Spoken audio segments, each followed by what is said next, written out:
Personal na pinaalam sa publiko ng TV host actress na si Kris Aquino na malala na ang kalagayan niya at anumang oras ay maaring huminto ang tibok ng kanyang puso. Ito ang malungkot na inanunsyo ni Kris sa Fast Talk with Boy Abunda ngayong Miyerkules, February 14, 2024 nang makapanayam siya via Zoom ng host at matalik na kaibigan si Boy Abunda. Kasalukuyang nasa Orange County, California si Kris. Ang muling pagharap ni Kris sa kamera ay kasabay ng pagdiriwang ng kanyang 53rd birthday ngayong Valentine's Day. Ayon kay Kris, marami siyang tagahanga at mga kaibigang patuloy na nagdarasal para sa kanya, kaya nais nitong siya mismo ang magsabi ng kasalukuyan niyang kondisyon. Kapansin-pansing mas pumayat ang pangangatawan ngayon ni Kris. Pagbabahagi niya tungkol sa kanyang kasalukuyang kondisyon. Unfortunately, meron akong pang-5 na autoimmune condition. Karagdagan daw ito sa mga dati niyang autoimmune conditions. I have a very low hemoglobin. I have fluctuating blood pressure. Nagsisimula na yung pamamaga ng tuhod ko at mga buto-butong naglalabasan. Right now, they're classifying it as autoimmune mixed connective tissue disease.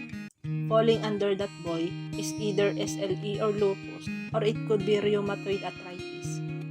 Yung nasa Houston ako noong hindi pa gumagaling yung COVID, I had a fourth diagnosis. Meron akong Kris syndrome. Nakakatakot yun kasi ang inaatake naman nun ay yung ating lungs. Ang mga condition daw na ito ay labis na nakakaapekto sa kanyang puso. Magang-baga na raw ang muscle sa labas, pati na sa middle layer ng kanyang puso.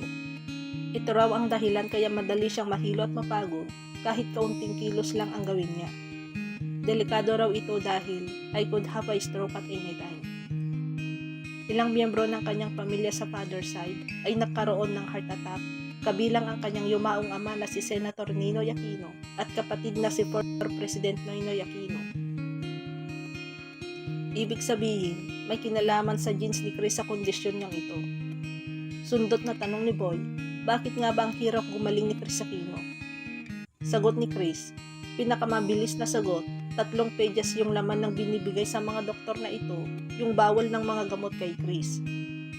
Lahat ng gamot, halos lahat ng antibiotics, allergic ako. Lahat yan may side effect sa akin. Mabibilang lang siguro sa 10 daliri yung kung ilan lang yung gamot na pwede kong i-take. Ultimo damo, grass, allergic ako. Butil ng alikabok. Ang daming hindi pwedeng gamitin sa akin.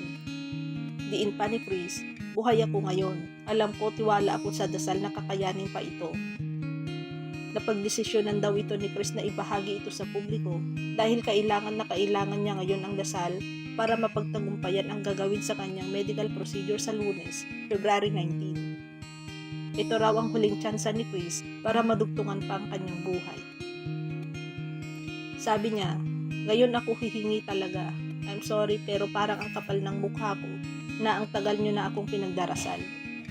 But I really need it now. Dahil sa Lunes, papasok ako sa ospital at may susubukan kaming biological na gamot. This is my chance to save my heart. Because kung hindi ito tumalab, I stand a very strong chance of having cardiac arrest. As in, pwedeng tumigil na lang yung pagtibok ng puso. So may gamot na susubukan. But there's a very big risk involved with that medicine because hindi binibigay ang gamot na ito na hindi ka binibigyan muna ng steroids. On Monday, magbi-baby dose muna ako. Titignan muna nila kung kakayanin ko. Kung kakayanin ko, bibigyan ako ng pangalawang dose. I will need 4 doses of this medication. Hindi predictable. Diin pa ni Kris, I hate to say it, but you know I'm very honest. Kasi hinarap ko na to and bawat araw, pahiram na lang ito ng Diyos. So whatever days are left, kung ano man ang natitira, it's a blessing. Aminado si Kris na hindi pa siya handang mamatay. Anya, kailangan pa siya ng kanyang mga anak at nais pa niyang makita sila na tumatanda. Saad niya, I really want to stay alive. Sino ba naman ang sasabihin na handa akong mamatay? Bib is only 16. I made a promise to him na until he becomes an adult, I will really do everything. Lahat gagawin ko. Kasi hindi naman sikreto sa mga tao that ang kuya niya falls under the autism spectrum. Ako lang ang nagpalaki sa dalawa. Kailangan pa nila ako.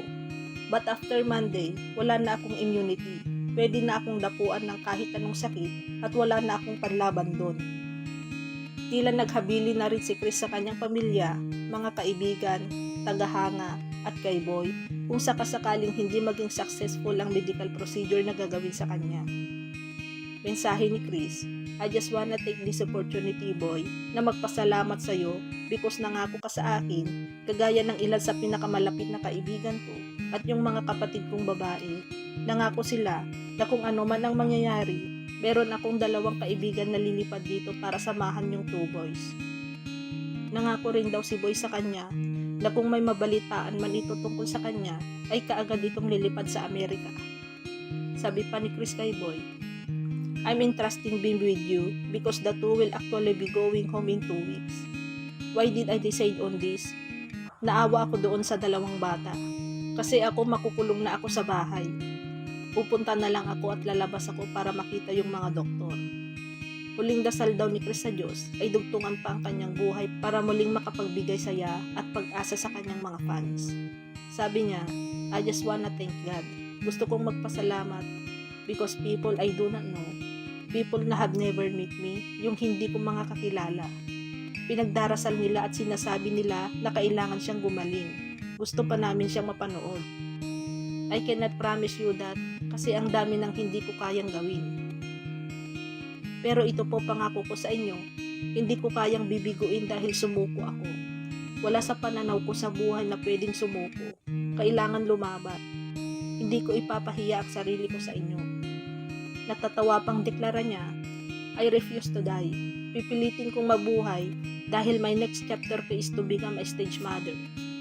I'm 53 now and I want to still be here when I'm 63. November 26, 2023, ibinahagi ni Chris na nagsangasangan ang kanyang karamdaman mula sa unang pagkakaroon niya ng 5 autoimmune conditions. Kasalukuyang nasa California ngayon si Chris kasama ang 2 niyang anak na si Josh at Bimby.